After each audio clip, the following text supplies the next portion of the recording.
नमस्कार, capital TV का खास शो ऑपरेशन पाकिस्तान देख रहे हैं आप। मैं हूं राधिका राज। पाकिस्तान के army chief Asim Munir Iran पहुंचे, जहां वो अमेरिका ईरान के बीच मेडिएट कराने की पूरी कोशिश में जुटे हैं। इस बीच पाकिस्तान पीएम शहबाज शरीफ का कतर, सऊदी अरब और तुर्की की यात्रा के लिए 4 दिन का दौरा भी चल रहा है। दूसरी तरफ आतंकियों के खिलाफ पाकिस्तान में धुरंधर का खौफ भी कायम है। लश्कर-ए-तैयबा के आका मौलाना आमिर हमजा लाहौर में फायरिंग में घायल हो गए। यानी एक तरफ शहबाज शरीफ ने पाकिस्तान को बुरे हालात पर छोड़ दिया है, तो वहीं दूसरी ओर आसिम मुनीर पाकिस्तान के लिए हर दिन मुसीबत खड़ी कर रहे हैं। तो कैसे पाकिस्तान परेशान है, इसी पर चर्चा के लिए मेरे साथ स्टूडियो में मौजूद है कैपिटल टीवी के editor in chief doctor Manish Kumar और executive editor Rajeev Kumar. Sir, आप दोनों का बहुत बहुत स्वागत है। धन्यवाद। सर, आसिम मुनीर का ईरानी दौरा कितना सफल साबित होगा? भाई, सफल साबित होगा। वो करने क्या गए हैं जो उनको सफलता मिलेगी? पाकिस्तान न 3 में है न 13 में। यहां युद्ध हो रहा है ईरान और अमेरिका के बीच। बातचीत होनी है तेहरान और वाशिंगटन के बीच। ये वहां जा रहा है ईरानियों से प्ली करने के लिए कि प्लीज बात कर लो।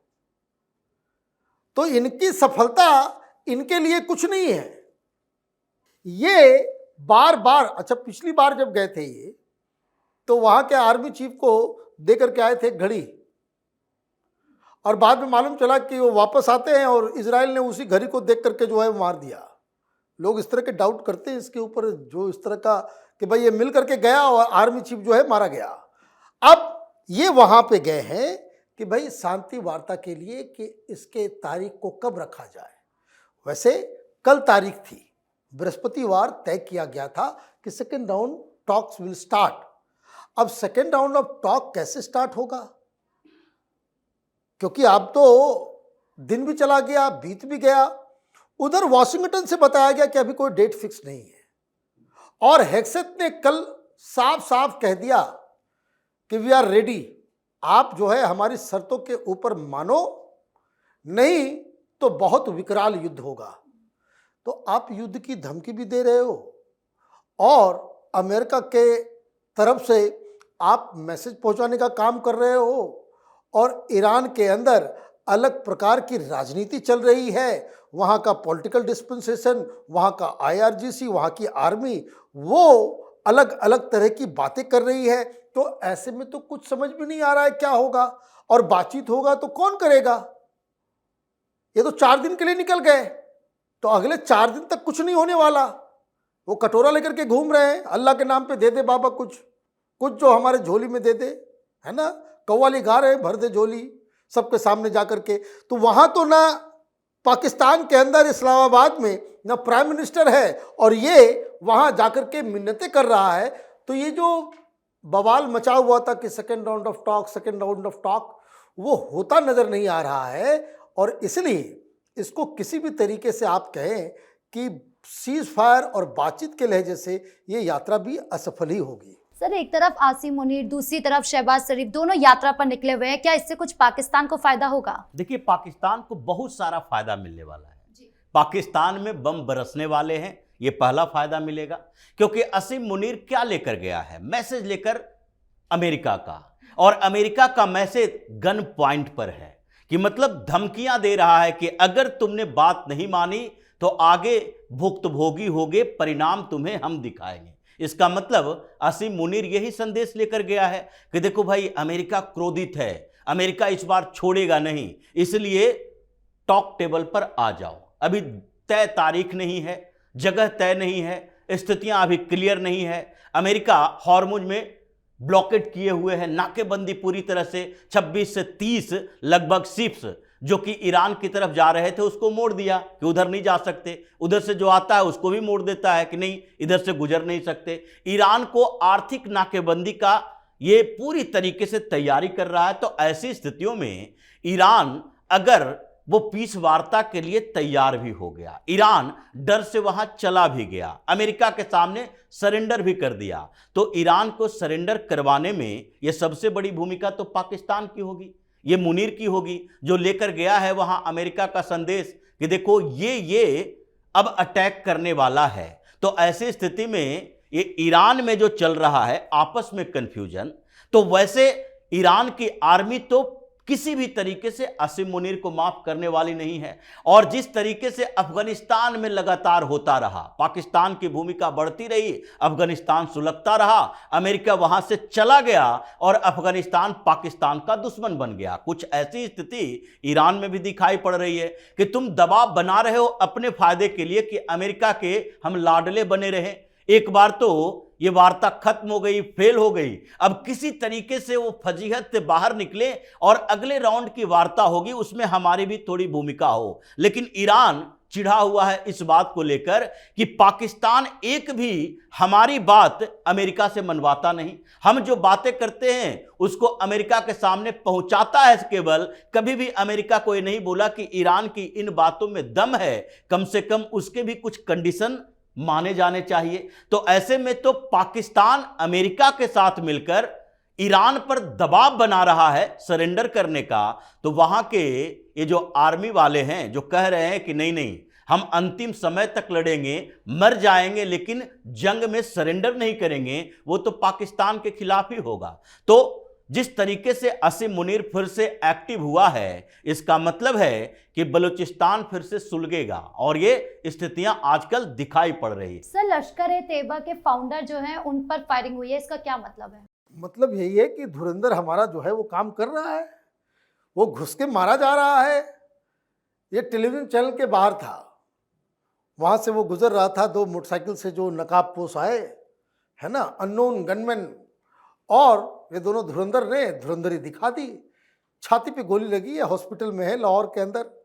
बचने की उम्मीद जो है वो बहुत कम बताई जा रही है। बड़ा इंपॉर्टेंट आदमी है, इंटेलेक्चुअल है, ट्रेनर है, और हाफिज सईद के साथ मिलकर इसने लश्कर-ए-तोयबा को गठन किया था, को फाउंडर है ये। और इसके पास ये पूरा का पूरा जो एक अफगानिस्तान के इलाके में लश्कर-ए-तोयबा को किस तरह से बढ़ाना है, फैलाना है, इसकी जिम्मेदारी इस शख्स के पास थी। मतलब एक बहुत बड़ा जो माउथपीस जो था लश्कर-ए-तोयबा का, वो उर्दू में निकालते हैं अपना लिटरेचर वगैरह, उसका ये एडिटर रहा है, इंचार्ज रहा है। तो बहुत हाईली रिस्पेक्टेड फिगर उसको ठोका गया है। तो इसका मतलब क्या है? इसका मतलब ये है कि वहाँ एक नया वेब ऑफ वायलेंस जो है वो शुरू होगा। जगह कहाँ है? जगह लाहौर है। ये और प्रॉब्लमेटिक है। तो ये मुझे लग रहा है कि पाकिस्तान के अंदर जो राजीव बता रहे हैं कि बलूचिस्तान में भी अब आग धधकने वाला है, बहुत सारी इस तरह की खबरें आ रही है कि बीएलए कोई बड़े चीज़ों को जो है अंजाम देने के लिए तड़पड़ कर रहा है। उधर खैबर पख्तूनवा में भी इस तरह की खबरें आ रही है, और ये जो आग है ये लाहौर तक इस मुकाम पे पहुंच रही है। तो इसका मतलब ये है कि आगे चल कर के ये मामला थोड़ा और ख़राब होने वाला है। लेकिन इस बीच मैं देख रहा था कि कुछ पाकिस्तानी जो सोशल मीडिया के ऊपर बड़े एक्टिव हैं, और कुछ मीडिया हाउसेस वो अमेरिका के, वो अब ये सवाल उठा रहे हैं कि ये इमरान खान कहाँ है, इमरान खान के बारे में कोई खबर क्यों नहीं आ रही है। और बाकायदा इसके ऊपर जेरूसलम पोस्ट ने भी एक पूरा डिटेल दिया है कि भाई ये जो अचानक से आपने इस व्यक्ति को बंद कर दिया है, और इस युद्ध के चक्कर में इमरान खान के जो सारे कारकुन हैं वो घर में बैठे हुए हैं। ये मुझे लग रहा है कि आगे एक दो दिन के अंदर ये बवाल जो है फिर से शुरू होने वाला है। सर, क्या पाकिस्तान हर मोर्चे पर फंस चुका है? देखिए, जो स्थिति अभी दिख रही है, 2 दिन पहले एक रिपोर्ट आई कि पाकिस्तान के अंदर फिर से टेररिस्ट एक्टिविटी बढ़ रही है।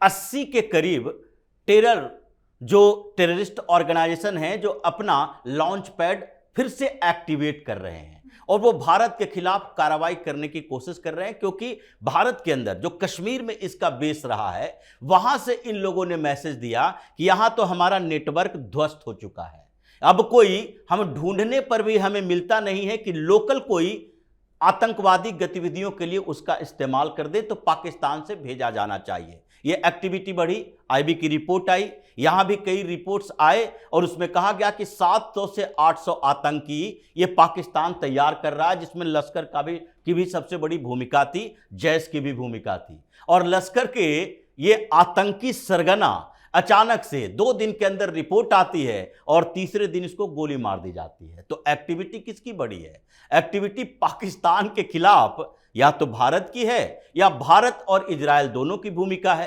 क्योंकि इजराइल भी आजकल देख रहा है कि ईरान के साथ इस युद्ध में अमेरिका का सहयोग भले ही पाकिस्तान कर रहा हो, लेकिन इजराइल से उसे खुन्नस है। और जिस तरह से इजराइल के बारे में बार बार ये पाकिस्तान का हुक्मरान बोल रहा है, उससे तो लगता है कि इजराइल को लगने लगा है कि ये हिजबुल्लाह हो या हमास हो, ये सारे संगठन ईरान और कुछ सऊदी फंडिंग से चलते थे। अब इसमें पाकिस्तान की भी बड़ी भूमिका है, क्योंकि हमास का ही कमांडर कुछ समय पहले पाकिस्तान आया था और ये लश्कर के आतंकियों के साथ मुलाकात किया था।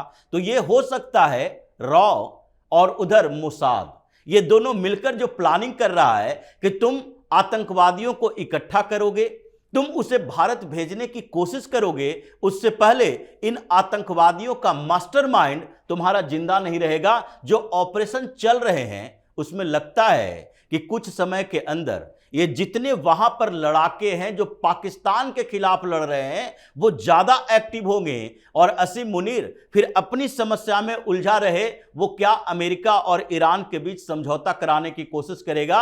उसके खिलाफ समझौता होना शुरू हो चुका है। जी, इस मुद्दे पर जानकारी देने के लिए आप दोनों का बहुत बहुत धन्यवाद। धन्यवाद। तो पाकिस्तान की अर्थव्यवस्था पहले से ही चरमरा रही है और इस बीच आंतरिक सुरक्षा और ईरान युद्ध में पाकिस्तान की स्थिति लगातार बिगड़ती जा रही है। तो फिलहाल इस खास शो में इतना ही। आपकी इस पूरे मामले को लेकर क्या राय है, कमेंट बॉक्स में जरूर बताएं। वीडियो को लाइक करें, शेयर करें और चैनल को सब्सक्राइब करना ना भूलें। धन्यवाद।